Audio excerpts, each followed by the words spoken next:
मित्रांनो, पुन्हा एकदा शिवाजीराजे भोसले या चित्रपटात काय बघण्यासारखं आहे किंवा हा चित्रपट कोणत्या घटनेवर आधारित आहे तेच आपण आजच्या व्हिडिओच्या माध्यमातून बघूया. दिग्दर्शक महेश मांजरेकर यांचा पुन्हा शिवाजीराजे भोसले हा चित्रपट छत्रपती शिवाजी महाराजांचे चरित्र किंवा त्यांच्या जीवनातील ऐतिहासिक घटनांवर आधारित नाही, तर या चित्रपटाचा मुख्य विषय आहे महाराष्ट्रातील शेतकऱ्यांच्या आत्महत्या आणि त्यांच्या समस्या.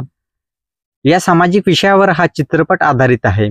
21व्या शतकात जर छत्रपती शिवाजी महाराज परत आले तर ही परिस्थिती पाहून काय भूमिका घेतील, या कल्पनेवर या चित्रपटाची कथा आधारित आहे.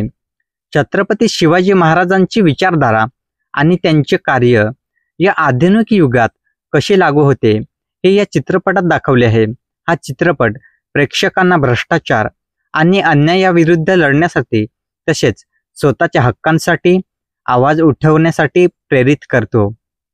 हा चित्रपट प्रामुख्याने शेतकऱ्यांची आत्महत्या आणि आजच्या महाराष्ट्रातील शेतकऱ्यांची दयनीय व असहाय्य अवस्था या गंभीर सामाजिक विषयावर आधारित आहे. चित्रपटात आजच्या काळात जेव्हा महाराष्ट्रातील शेतकरी अनेक समस्यांनी ग्रासलेला आहे आणि आत्महत्येसारखे टोकाचे पाऊल उचलत आहे, तेव्हा छत्रपती शिवाजी महाराज पुन्हा प्रकट होतात, म्हणजे त्यांचे रूप धारण केलेली व्यक्ती येते. एकनाथ नावाच्या शेतकऱ्याच्या आत्महत्येनंतर त्याची निरागस मुलगी रखमा महाराजांचा धावा करते. तिचे आर्त हाक ऐकून महाराज तिचे आणि राज्यातील सर्व शेतकऱ्यांचे दुःख दूर करण्यासाठी मदतीला धावून येतात. वर्तमान महाराष्ट्रातील भ्रष्ट व्यवस्था, पिलवणूक करणारे सावकार आणि निष्क्रिय प्रशासन पाहून शिवाजी महाराज संतप्त होतात. ते आपल्या विचारांनी आणि कृतींनी सामान्य नागरिक, लोकप्रतिनिधी आणि प्रशासनाला त्यांच्या कर्तव्याची जाणीव करून देतात. हा चित्रपट केवळ मनोरंजन नाही, तर तो प्रत्येक मराठी माणसाला आजच्या समाजातील निष्क्रियतेला जाब विचारणार आहे.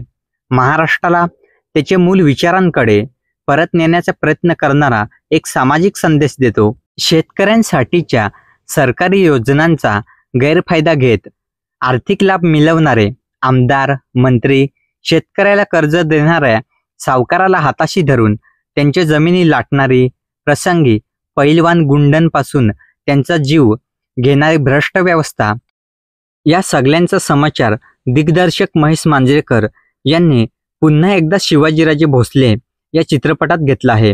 ज्या माणसांमुळे आज आपल्या ताटात अन्न आहे, त्या शेतकऱ्याला आपल्या मुलीला कमी किमतीचा गणवेश आणून देता येत नाही, जावयाला हुंडा द्यायला पैसे नाहीत म्हणून मुलीचं लग्न करू शकत नाही, महिनोन्महिने शेतात राबून पिकवलेल्या शेतमालाला योग्य भाव मिळत नाही, मोठा आजार जडला तर उपचारासाठी पैसे नाहीत म्हणून घरच्यांवर ओझं होण्यापेक्षा मृत्यूला जवळ करतो. काही हजारांसाठी आत्महत्या करणाऱ्या शेतकऱ्यांची संख्या वाढतेच आहे. विषमतेची दरी ही कुठेतरी सांधता येत नाही, हे या चित्रपटात दाखवले आहे. सिद्धार्थ बोडके यांनी साकारलेले शिवाजी महाराजांची भूमिका तसेच बालकलाकार त्रिशा ठोसर आणि सांची भोयर यांचा अभिनय विशेष कौतुकास्पद आहे. सयाजी शिंदे, मंगेश देसाई आणि शशांक शेंडे यासारख्या अनुभवी कलाकारांची उपस्थिती आहे. मित्रांनो, तुम्हाला हा चित्रपट कसा वाटला ते नक्कीच कमेंट करून सांगा.